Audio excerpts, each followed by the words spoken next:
Let me ask you a hard question. Is religion necessary? Is religion a fraud? What if religion itself was never meant to be at all, let alone be the goal?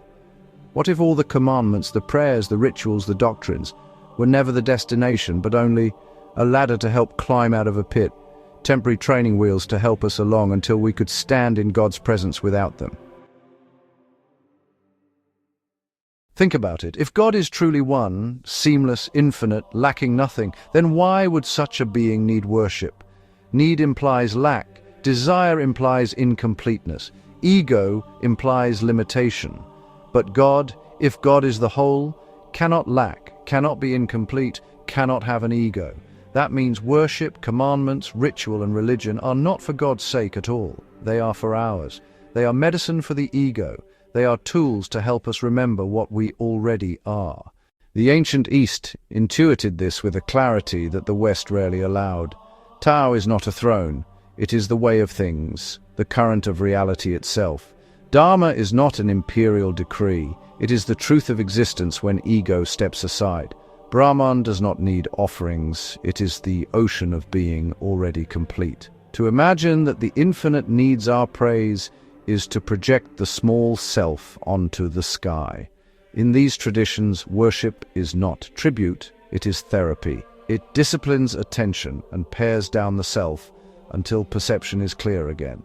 The sparrow never needed a synagogue, to be honest. It is already the psalm it sings. But in the West, the picture hardened. God as king was originally just a teaching metaphor, language for reverence in a world of kings and courts. But that metaphor was eventually mistaken for reality itself. And when Jesus was exalted as God, the metaphor clothed itself in flesh. Heaven was reimagined as a throne room. Salvation became a courtroom. The soul became a debtor. And instead of God as infinite presence, God became a man on a throne above. Do you see the shift? Jesus the rabbi, Jesus the teacher, the example to imitate, became an object to worship. A living voice was silenced by being lifted out of time and placed in eternity. He was no longer accessible. He could no longer be walked with. Instead, he was enthroned, and kings do not walk among the people. So in the name of honoring him as God, Christianity completely removed him from reality. And in doing so, the West lost the deeper sense of God as the one within and around all things. God became distant. Divinity became monarchy. And religion became a system of guilt, transaction, and hierarchy rather than a path of transformation. But I'm not here to pit one religion against another. I am here to make a larger point. Religion itself, East or West, is not the end. Religion is only the ladder, the raft, the scaffolding. Its purpose is to bring us into alignment with the One. And once alignment is stable, once you can breathe God in every breath, see God in every moment, the ladder is no longer necessary. The raft has served its purpose. This doesn't mean that prayer, ritual, and commandments have no value. They are necessary for most people.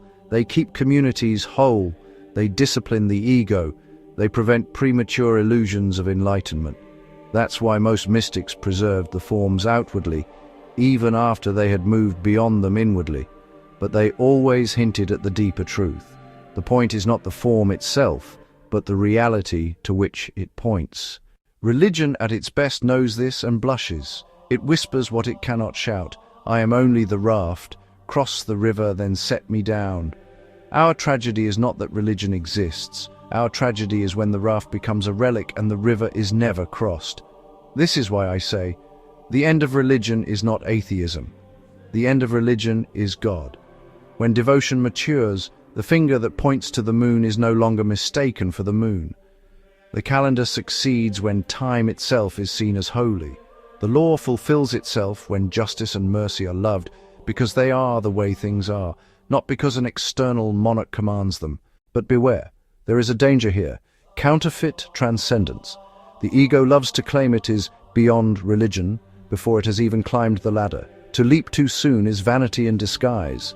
The real test is fruit. If being beyond religion makes you kinder, freer, more just, then perhaps you have crossed. But if it makes you arrogant, evasive, allergic to accountability, then you have only traded one costume for another. And what of the seeker? Here is the last surprise. The seeker was never really the seeker at all. The one was never absent. What we call searching for God is often God searching for himself through us. The Tao does not need to be found. It simply flows when we stop resisting. Brahman does not need to be convinced. It shines when the mind is quiet. The holy pursues us by being the very breath with which we say the word holy. The chase ends when you realize the distance was imagined. So the end of religion is not rebellion, not denial, not atheism. The end of religion is the fulfillment of its purpose. It is unity. It is presence. It is life itself becoming the prayer, existence itself becoming worship, and God revealed as the one who was seeking through you all along. And when that happens, you discover something astonishing. You were not just seeking God, you were discovering yourself, your truest self, the self that is already one with the whole. That is freedom, not rebellion, not denial, but the quiet joy of realizing you no longer need the scaffolding because the building is complete. You no longer need the signpost because you are home. Religion bows, and what remains is life itself, sacred, whole and free. Thank you for watching. This has been a presentation of Avraham Emuna. The views expressed here are mine alone and are not meant to be an authoritative representation of any one religious tradition.